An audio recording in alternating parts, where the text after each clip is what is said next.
А ти ако сакаш да разгадуваш, марш надвор и ме врати се! Издроб те ден!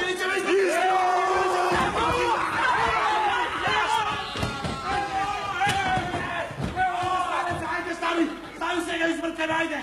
Да знаят какви че излезете, че ви издръка в очевек!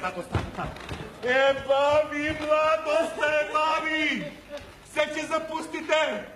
Не признавате ни дявол, ни Бог! Не ме крехти во главите, ни во телата! Седам своја рака! Со првиот ветер како муви без глава! Мислите се што лета се јаде! Европа ме бара! И се прди на Европа за вас! Воздивнувате по Германија! А таткото што ги изгубил носете за вам да ви направи куќа и помија! Кои не знае това и това и пречи на европјаните да прават кариера! Не знаете да се чувате! Живеете на Венеција! Че загинете по некои дупки! Че ви изядат пајачини! Името че ви се затре! Коренот че ви се запусти! Трака нема да остане од вас! Солци немам да ви изплачам, толку сте затажење!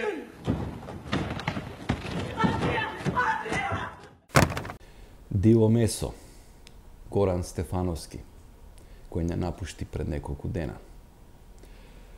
Да се подсетиме, од овој свет си замина и Бернардо Бертолучи, си замина и Мите Грозданов, еден силен, моќен актер.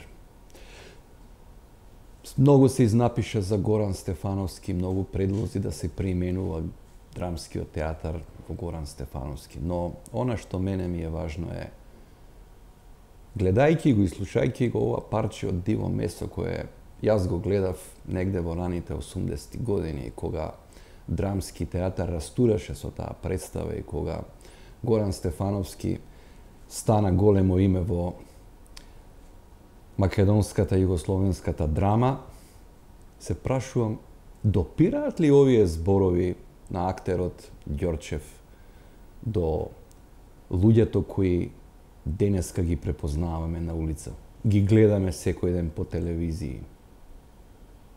Размислете си добро сите, кои можат да бидат овие луѓе и што Горан пророчки видел пред повеќе од 30 години. Но деновиве веројатно се такви деновите, препрочитувам Библијата, Стариот Завет. Стариот Завет за нас македонците порно и да не го читаме, оти какви сме денес, ќе се разочараме од самите себе си. Новиот Завет, Евангелието според Матеј. Фарисеите бараат чудотворен знак. Се нешто бараат фарисеите. Сакаат да видат сликичка некоја да им се покаже. И тогаш некои вероучители и некои фарисеи му рекоа на Исус: Учителе, сакаме од тебе да видиме некој чудотворен знак.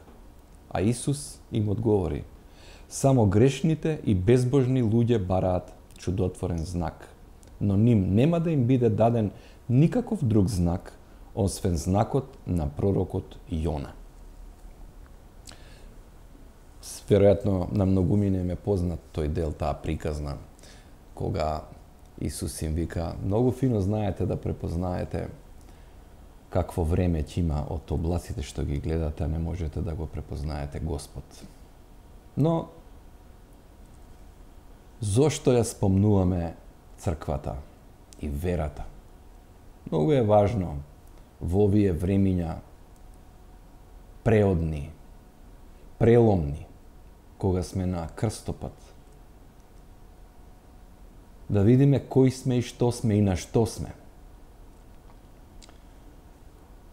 Бев зачуден кога видов дека МПЦ ставила уште една табла во својот синод, наречена Обновители, фирма која треба да гради станови, да се занимава со недвижнини.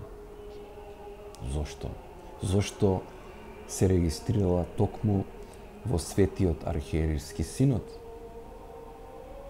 Дали е тоа некој знак за кој прашуваа фарисеите? не секогаш сме со крстот на челото, некогаш и сме со прстот на челото. Мораме да размислуваме што правиме и како правиме. Мораме да одговараме за своите постапки. Затоа што веднаш си помислувам на нашите собраќа во Австралија, кои со години делат од своите семени буџети за да направат црквичиња. Направија и големи цркви, црквишта. На крајот што се случи? Поповите си спокараа со верниците, чиф е имотот. Парите, значи, се било до парите. Па милиони долари по судски случаи, процеси, трошоци, па и тепачки се испотрошија за тоа чии се црквите, чие е имотот. Еве сега гледаме дека од ербап македонци во Австралија поербап попови во Македонија. Така барем мене ми изгледа.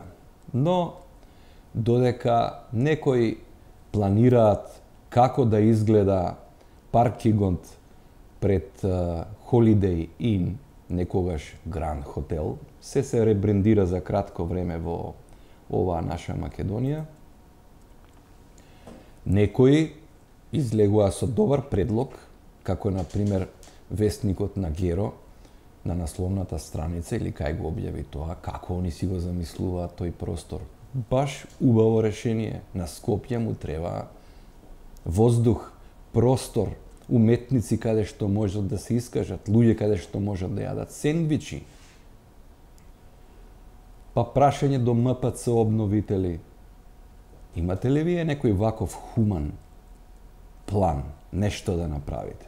Но, ете, додека е актуелен просторот пред Holiday Inn, актуелен и просторот во Струга, актуелен и просторот во Тетово, каде што за денот на албанското знаме се вееа стотици знамиња на Република Албанија. Македонското државно знаме не се вееше. Немаат ли знамиња македонски? Можеби и немаат. Она што е битно е како албанците во Република Македонија ги читаат законите. Конкретно, зошто не го почитуваат законот за знамето? И еве, ај сега да се прашаме, додека ние се караме што ќе правиме со просторот, со паркингот пред Holiday Inn, зошто никој не си постави прашање што се случува со законот за знамето во Република Македонија? Зошто никој не е повикан на одговорност? Ништо не е страшно. Само се бара почитување на законите. Или во Македонија тоа стана тотално неважно и небитно.